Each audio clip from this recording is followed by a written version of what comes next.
Hello សួស្តីបងប្អូនគ្នាស្វាគមន៍មកកាន់វីដេអូថ្មីមួយទៀតតែវីដេអូនេះខ្ញុំនឹងបង្ហាញបងប្អូនគ្នាអំពីរបៀប bypass Wi-Fi នៅលើ iPhone iPad ស៊េរីខ្ពស់ដែលយើងហៅកាត់ថា CPU A12 ឡើងទៅលើអូខេសម្រាប់ iPhone មានដូចជា XS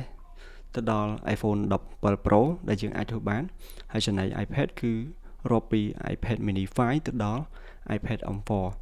អូខេអញ្ចឹងគឺសុទ្ធតែជា model ខ្ពស់ហើយពីមុនមកធ្វើបានទៅតែឥឡូវទៀតធ្វើបានអូខេឥឡូវខ្ញុំត្រូវការឲ្យបងប្អូន connect ទូរស័ព្ទចូលទៅក្នុងកុំព្យូទ័រហើយនៅលើទូរស័ព្ទបងប្អូនត្រូវតែភ្ជាប់អ៊ីនធឺណិតផងអូខេហើយនៅលើ Series 2យើងគឺស្គាល់ហើយបងប្អូនឃើញគឺ version 26.0.1 ហើយអ្វីដែលខ្ញុំចង់ឲ្យបងប្អូនធ្វើគឺ write ទៅ version ចុងក្រោយព្រោះដោយសារតែយើងអត់ចង់ update មានបញ្ហានៅពេលក្រោយច្រើនដងទេចង់ឲ្យធ្វើតែម្ដងគឺដំណើរការយើងមកអញ្ចឹងបងប្អូនអាច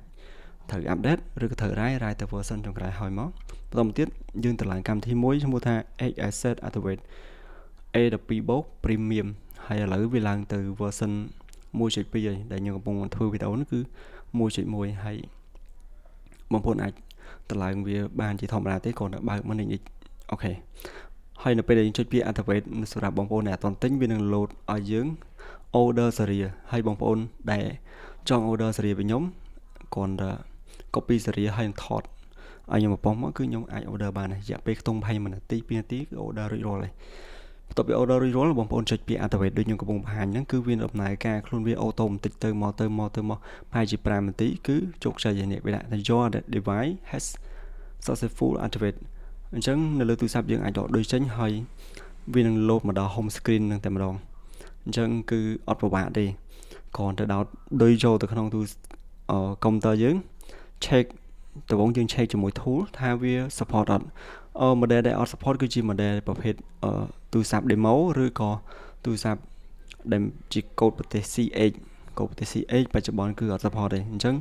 បើខុសពីហ្នឹងគឺ support ទាំងអស់អញ្ចឹងបងប្អូនគ្រាន់តែ check ទៅឃើញថាវា support ហើយបងប្អូន copy Series ផ្ញើខ្ញុំមករួមនឹងថតឲ្យខ្ញុំមកផងខ្លាចថាបងប្អូនច្រឡំអូខេមានបញ្ហាអីមួយចឹងណាអញ្ចឹងថតមកខ្ញុំមកហើយ copy មកខ្ញុំ order តែឲ្យខ្ទង់1នាទីទៅ2នាទីរួចរាល់ហើយចំណែកបងប្អូនដែលអត់មានកុំព្យូទ័រឬក៏អត់ចង់ធ្វើខ្លួនឯងអាចតាក់ទងមកខ្ញុំបានដូចគ្នាខ្ញុំចូលទៅ fix ចូលទៅ Series driver បងប្អូនចាំតែស្រួលទៅបានហើយអូខេអញ្ចឹងអត់ពិបាកទេឥឡូវខ្ញុំមក download ឲ្យបងប្អូនឃើញគឺពេលដែលយើង log in ពី ID ក៏វាអត់ពិបាកដែរវាស្រួលអត់មានបញ្ហាញញ៉ៃទេហើយ download ក៏ដូចគ្នាជាមួយនឹងទូរស័ព្ទយើងអត់ជាប់យ៉ាងអូខេហើយអ្វីដែលយើងចង់បញ្ជាក់នេះគឺនេះជាការ bypass Wi-Fi មិនមែន bypass SIM ទេអញ្ចឹង SIM ទូដាក់ SIM ចូលមានសេវាក៏ប្រើអត់កើតដែរ